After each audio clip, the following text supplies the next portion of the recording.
Urriak 27 gaur, bezala da, asteragoa zegoela kontzizio galbisteekin.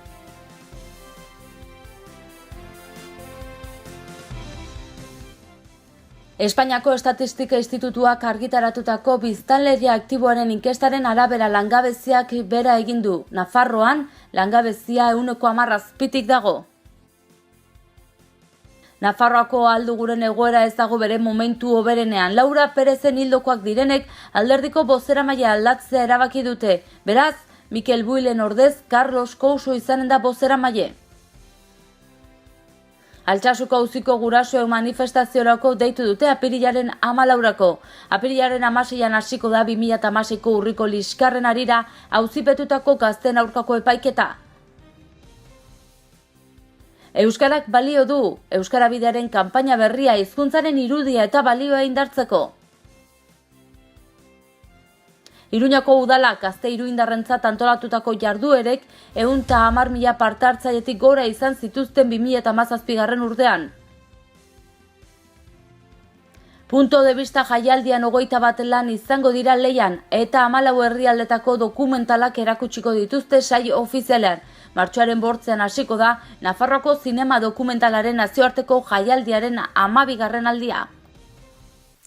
Gaurko albisteekin hasteko Espainiako Estatistika Institutuak kaleratutako biztanleria aktiboaren inkestaren datuen arabera langabeziak bera egin du. Nafarroan, langabezia 10%an azpitik dago, zehazki 9,9%. Langabeziaren datuak ezagutzera eman ditu Espainiako Estatistika Institutuak. Biztanleria aktiboaren inkestaren datuen arabera langabeziak bera egin du orokorrean Hego Euskal Herrian. Nafarroari dagokionez azpimarratzekoa da langabezia tasa 10%tik jaitsi dela eta 9,9%an kokatu zela iazko azken tarte horretan. 2017 urtean 1000 pertsona gutxiago izan dira langabezian. Horrek esan nahi du 3,15% gutxiago izan direla zerrenda horretan izena emanda 2016koarekin alderatuta. Guztira urtea amaitutakoan 29.900 herritar zeuden langabezian eta 280.200 aldiz lanean. Laugarren hiruhilekoaren datuak dira horiek eta hirugarrenarekin alderatuta ere datuak hobeak dira azken urte amaieran. 2.900 herritarrek lortu baitute lanpostu bat. Generoari dagokionez 152.600 dira lanean ari diren gizonak eta 127.600 emakumeak. Hau da, gizonak dira lanean ari diren 163,8 eta emakumeak berriz 154. Langabeziari begira jarrita emakumeak dira langabeen 11%, 16.900 emakume denera, eta gizonak 7%, 13.000. Datuak ezagutu berritan Manu Ayerdi garapen ekonomikorako lehendakari ordeak balorazioa egin du. Joera positiboa antzeman du datu hauen atzean, eta bereziki nabarmendu du sektore publiko zein pribatuak enplegua sortzeko duen konpromisoa. Sortzen diren lanpostua kualitatiboki eta kuantitatiboki kalitatezkoak izan daitezen lanean ari direla esan du. Langabezia tasa 10%tik jaistea ere oso erakusle ona dela nabarmendu du. Kezkagarriena Ayerdirentzat kasu honetan genero desberdintasuna da. Alegia, oraindik ere emakumeek lan berdinarengatik gutxiago kobratzea eta langabezian emakumeek gehiago egotea. Oraindik ere hortaz egiteko asko dagoela nabarmendu du eta konpromiso hartu du gobernuak irtenbideak emateko lanean segituko duela. Eta politika kontuekin jarraituko dugu aurrera. Nafarroako aldugun Laura Perezen hildokoak direnek bozeramailea aldatzea erabaki dute. Beraz, Mikel Builen ordez Carlos Couso jarri dute eta Teresa Ezen ordez Fani Carrillo. Nafarroako ahaldugu alderdiaren egoera gero eta gehiago ari da korapilatzen. Atzo ezagutu genuen Laura Perezen aldeko parlamentariek bereganatuko dituztela bozeramaile postuak. Talde parlamentarioaren aldaketa hau Laura Perezi irekitako espedientearen krisian kokatzen da. Mikel Buil bozeramailea lekuzken du eta Carlos Cousok bere lekua hartuko zuenaren berri eman zuten Perezen hildokoak diren 4 parlamentarik. Asteartean bertan Perezi sostengua adierazteko agerraldia egin zutenak berak. Hau da, Carlos Couso, Fani Carrillo, Ruben Velasco eta Laura Perez bera. Horrez gain, erregistroan aurkeztu duten dokumentuan ere jakinarazi dute Teresa Ezen ordez Fani Carrillo izango dela alboko bozeramailea. Teresa ez agertzea zen astearteko agerraldia, baina azken orduko beharrek deituta ez zuen agertzerik izan. Ondotik, ohar bat bidali zuen esanez, aldendu egiten zela agerraldian esandakoarekin. Laura Perezek Bertzalde Euskal Herria Irratian egindako elkarrizketa nabarmendu du, bere erditik entzeak Nafarroako aldaketa politikoa arriskuen jartzen ari dela zuzendaritza. Modu honetan badirudi, talde parlamentarioa bi zatitan banatua dagoela, alde batetik bere zenildokoak eta bertzetik idazkari nagusi Eduardo Santosen aldekoak. Altsasuko auziko gurasoek manifestazioa deitu dute hurrengo apirilaren 14. Apirilaren 16an hasiko da 2016ko liskarren harira auzipetutako gazteen aurkako epaiketa. Arrazoiak sobera daude. Altsasuko auzian inputatuta dauden gazten gurasoek uste dute badela nahikoa argudio mobilizatzeko eta apirilaren 14ko jarri dute hitzordua. Arratsaldeko 5:00 manifestazio bat abiatuko da Iruñeko Golen zinema aretotik bidegabekeriari planto egiteko. Atzo eman zuten martxaren berri Nafarroako hiriburuan. Altsasu gurasoak eta Altsasuko akaske herri plataformaren izenean deitu zaituztegu apirilaren 14ean Iruñan egingo dugun manifestazioa iragartzeko asmoz. Pairatzen ari garen zentzugabekeria salatzeko eta askatasunaren, justiziaren, giza eskubideen eta zuzenbide estatuaren printzipioaren aldeko konpromisoa adierazteko. Nafarroan egin den manifestazio alden eta anitzen eta jendetsuarena deitu nahi zaituztegu. 8 gazte daude auzipetuta eta fiskalak 50 urteko espetxe zigorra eskatzen die 6-ri, 62 urtekoa beste bati eta 12 urtekoa beste bati. Apirilaren 16tik 27 bitartean egingo dute ahozko epaiketa. Manifestazioa beraz, epaiketa hasi aurreko larun batean egingo dute. 2016ko urriaren 15ko goizaldeko gertakariak epaituko dituzte. Altsasuko taberna batean kaleko jantzitako 2 polizia eta beren bikotekideak jotzea terrorismo delitutzat jo zuen Carmen Lamela epaiak. 2016ko azarotik preso daude Adur Ramirez de Alda, Jokin Unamuno eta Oian Arnanz. Hain justu, nabarmendu dute epaiketa egiten denarako 3 urte eta erdi eramango dutela kartzelan epaituak izan gabe. Imagina ezina den egoera honetan 3 hilabete baino gutxiagoaren buruan berme prozesalik gabeko epaiketa baten aurrean gaude. Prozesu honetan hainbat oinarrizko eskubide urratu dira, hala nola, errugabetasunaren presuntzioa, epaile natural eta inpartzialaren eskubidea, defentsarako eskubidea, instrukzio epaileak aintzat hartu duen bertsio bakarra akusazioarena izan da. Akusazioaren txostenak Guardia Zibilak berak egin ditu, ez agente neutral batek, Guardia Zibila kasuaren partea izanik. Komunikabideetan epaiketa paralelo bat pairatu dugu, herri oso baten errealitatea desitxuratu dutelarik. Legeen erabilera maltzur, edakor eta abusuzkoaren aurrean gaude. Onuren giza eskubideen relatorek salatua izan zena. Honetaz gain, lekukoen frogak, froga dokumentalak eta dituenak ukatu zaizkio defentsari. Unamuno, Arnanz eta Ramirez de Aldarekin batera, Iñaki Abate, Julen Goikoetxea, Jonander Kop, Aratz Urrizola eta Inara Urkijo daude auzipetuak. Albiste gehiago utzezkugu gaurko egunak, Euskara Bideak kanpaina berri atera du hizkuntzaren irudia eta balioa indartzeko. Euskarak balio du. Nafarroako gobernuak Euskara Bidearen bidez, el euskera tiene valor, Euskarak balio du kanpaina jarri du abian, Euskararen balioa indartzeko eta Nafarroak berezkoa duen hizkuntza hau kultura osagai positibotzat eta etorkizuneko baliotzat aurkezteko. Kanpaina, eremu ez euskalduneko jendeari zuzendua, Euskararen lehenengo plan estrategikoa dokumentuan biltzen diren helburu nagusietako batekin bat egiten du. Euskara Nafarroako gizartearen balio positiboekin eta etorkizuneko balioekin lotzea. Zentzu honetan 2018-2019 ikasturteko aurrematrikulazio kanpainarekin batera gauzatuko da eta mezu hau indartuko du. Iruñako udala gazte iruñarrentzat antolatutako jarduerek 110.000 parte hartzailetik gora izan zituzten 2017an. Iruñeko udalak hiriko gazteentzat antolatutako jarduerek 110.000 parte hartzailetik gora izan zituzten 2017 urtean. Aurreko urteetako parte hartzearekin alderatuta gora egin du parte hartzeak gaztediaren etxeko ikastaro zen jardueretan eta txankletak udako aisialdi programa berrian. Komunitate garapenerako zinegotzi ordezkari Ester Kremaesek eta alorreko zuzendari Ana Goiak aurkeztu dituzte prentsaurrean udaleko gaztedia unitateak 2017an egindako jarduketen balantzea eta 2018rako lan ildoak. Azaldu duten iaz indartu zen unitate hori 3 teknikarik eta administrari batek osatzen dute. Unitate hori indartzearekin batera, iaz printzipio gidariak definitu ziren, bai eta ardatz estrategikoak eta jarduketa eremuak ere xede hartuta hiriko gazteen parte hartzeak gora egitea.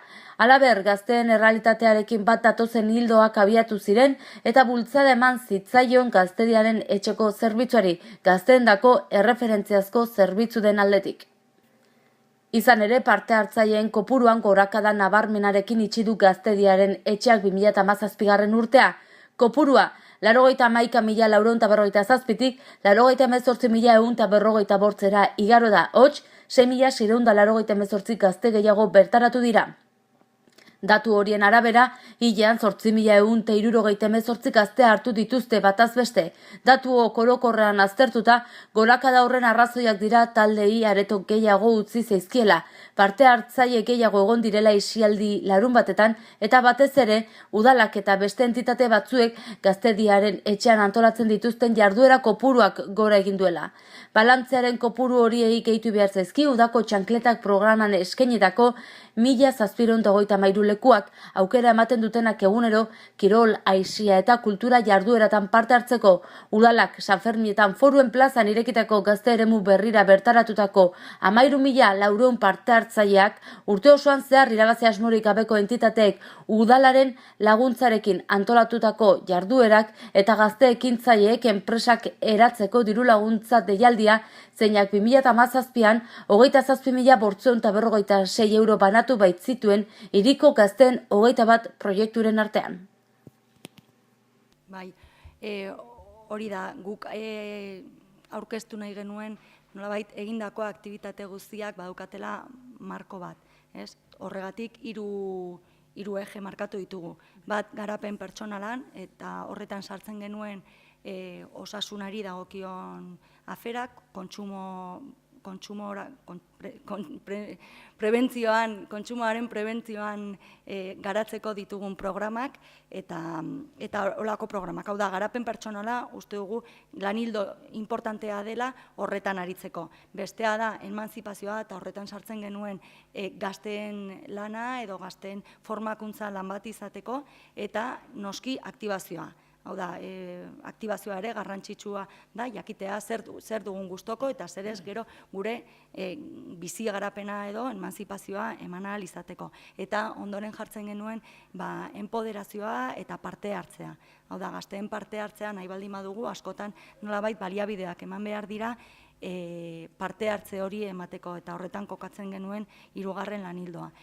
Horretan, gu ere gure lan oinarritzen dugu komunikazioan, parte hartzean, eta nola ez lan transversalean, hau da, elkarrekin egin behar dugun lana. Gure alorra azkenean, alor askorekin harreman handia dauka, hau da, gazteak alor guztietan daude, gazteak ez dira soilik isladatuta dagoen kolektibo bat, eta horregatik ere transversaletateari indarra handia ematen genion.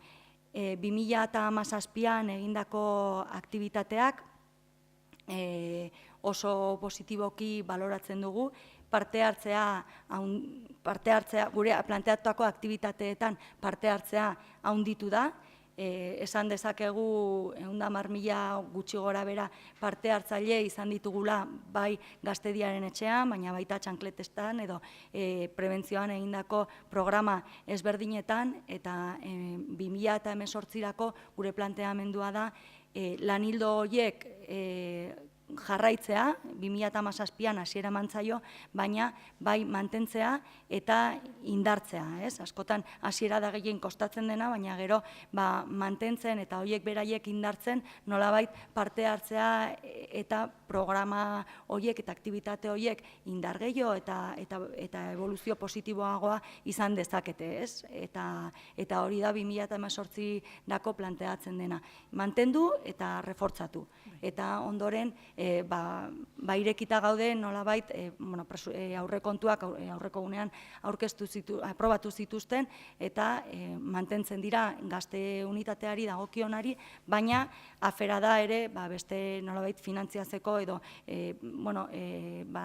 bilatu beste diru laguntzak edo elkarlanak nolabait diru kopuru hori ere indartzeko eta programa bera indartzeko. Gero komunitate garapen alorrean gaude eta horrek nolabait auzoetan dauden beste entitateekin harremanetan eta elkarlan estuago batean aritzea ahalbideratzen digu. Hori dela eta aukera moduan ikusten da ere elkarlan hori aurrera eramateko eta gure lana indartzeko nolabait. Eta albisteekin bukatzeko punto de vista jaialdian 21 lan lehiatuko dira eta 14 herrialdetako dokumentalak erakutsuko dituzte sail ofizialean. Hurrengo martxoaren 8ean hasiko da Nafarroako zinema dokumentalaren nazioarteko jaialdiaren 12. aldia. Arteari buruzko gogoetak, desoreka sozialak, poesia, intimitatea, migrazio mugimenduak, natura, denboraren iragaitea, askotariko gaiak dituzte hizpide ikuspuntu edo punto de vista jaialdiko sail ofizialerako hautatu dituzten 21 filmek. Helduden martxoaren 8ean hasiko da Nafarroako zinema dokumentalaren nazioarteko jaialdiaren 12. aldia eta 5 egunez 14 herrialdetako lanak erakutsiko dituzte sail ofizialean. Horien artean lehen aldiz, 2 zinemagile nafarren lanak daude. Young and Beautiful aurkeztuko du Marina Lameirok eta Yours Truly Maggie Barberek. Charlotte Hawkins eta Christopher Murrayrekin batera zuzendu duen film laburra. Orotara 867 filma aurkeztu ziren sail ofizialean lehiatzeko eta horien artetik aukeratu dituzte 21 lanak Garbiñe Ortega Festivaleko zuzendari artistikoak Nuria Kubasek, Matias Piñeirok, Maria Palacios Cruces eta Aitor Gametxok osatutako batzordeak.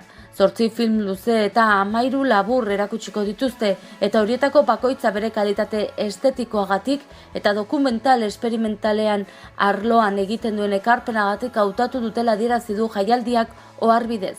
Sail ofizialetik kanpo ere izango da zerikusia. Jaialdiko saio berezietan esaterako Euskal Herrian ondutako 5 lanez osatutako zikloa egingo dute.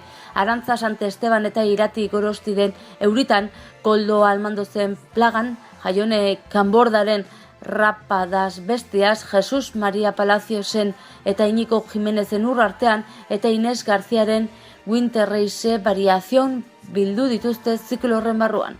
Bestalde, arte sorkuntza kolektiboaren inguruko laborategi bat egingo dute martxoan, Iruñan eta Gasteizen, gaurtik dago aukera izena emateko. Goazen orain, eguraldiaren iragarpena zein den ikustera.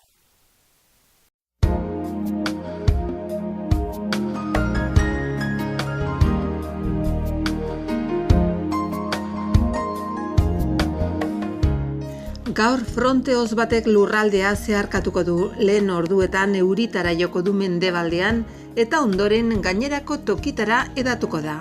Euria ugaria eta iraunkorra izango da zenbait uneetan, batez ere ipar isurialdean. Gainera arratsaldean haizea ipar mendebaldetik finkatu eta indarra hartuko du.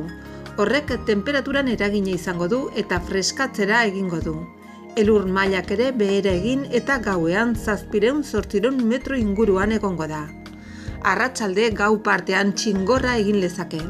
Ostiralean negu giroa gailenduko da eta zaparrada ugari botako ditu. Zerua ia estalita egongo da eta itsasaldetik zaparradak sartuko dira etengabe. Kantauri isurialdean botako ditu gehien bat, baina hegoaldera ere iritsiko dira noiz behinka. Ipar mendebaldeko haize zakarra ibiliko da eta temperatura maksimoak 5-10 gradu artekoak izango dira.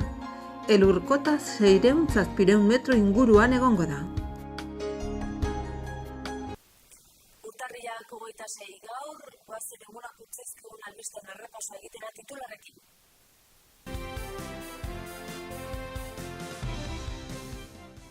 Espainiako Estatistika Institutuak argitaratutako biztanleria aktiboaren inkestaren arabera langabeziak bera egin du. Nafarroan langabezia 10% azpitik dago. Nafarroako alduguren egoera ez dago bere momentu hoberenean. Laura Perezen hildokoak direnek alderdiko bozeramailea aldatzea erabaki dute. Beraz, Mikel Builen ordez Carlos Couso izanen da bozeramaile. Altsasuko auziko gurasoek manifestaziorako deitu dute apirilaren 14rako. Apirilaren 16an hasiko da 2016ko urriko liskarren harira auzipetutako gazteen aurkako epaiketa. Euskarak balio du, Euskara Bidearen kanpaina berria hizkuntzaren irudia eta balioa indartzeko. Iruñako udalak gazte iruindarrentzat antolatutako jarduerek 110.000 parte-hartzailetik gora izan zituzten 2017 urtean. Punto de vista jaialdian 21 lan izango dira leian eta 14 herrialdetako dokumentalak erakutsiko dituzte saio ofizialean. Martxoaren 8ean hasiko da Nafarroako zinema dokumentalaren nazioarteko jaialdiaren 12. aldia. Eta hausi izan da dena gaurkoz, mila esker zuen arretagatik eta seguru ona izan astelehenean berriz ere itzuliko gara ordu berean eta leku berean.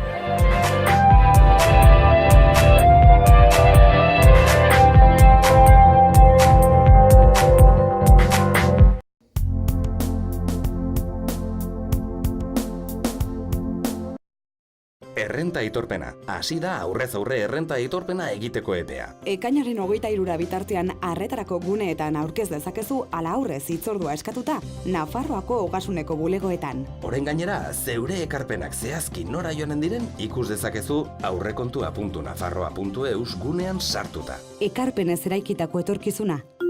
Nafarroako Gobernua. Gobierno de Navarra. Gorritxon atsedenerako sistema hoberenak eta loaldi egoki batendako beharrezkoak diren produktuak aurkituko dituzu. 40 urte daramatzagu punta-puntako materialak eta marka hoberenak bezeroaren eskura jartzen. Deskansatzeko sistemetan aditua gara, sofak, koltsoiak, somierrak. Hurbildu eta eskuzabali jasoko zaitugu. Iruña, Gorritxo. Erratzun kanpin baztan oporretan deskansatzeko eta ongi pasatzeko 4 izarretako kanpina. Ingurune zoragarrian eta lasaian. Hondarribi eta Donibane Loitzuneko hondartzetatik 3 ordu laurden eskasera, baztan kanpina. 100 metro kuadroko 150 partzel esiak eta itzalarekin, argindarra eta uraz hornitutakoak. Heldu eta umentzako 2 igerileku, jolastoki, ostatu, jatetxe, supermerkatu, padel pista, squash, petaka eta ping-pong. Mediku zerbitzu 150 metrotara erratzu herrian bertan. Erratzun baztango bihotzean baztan kanpina.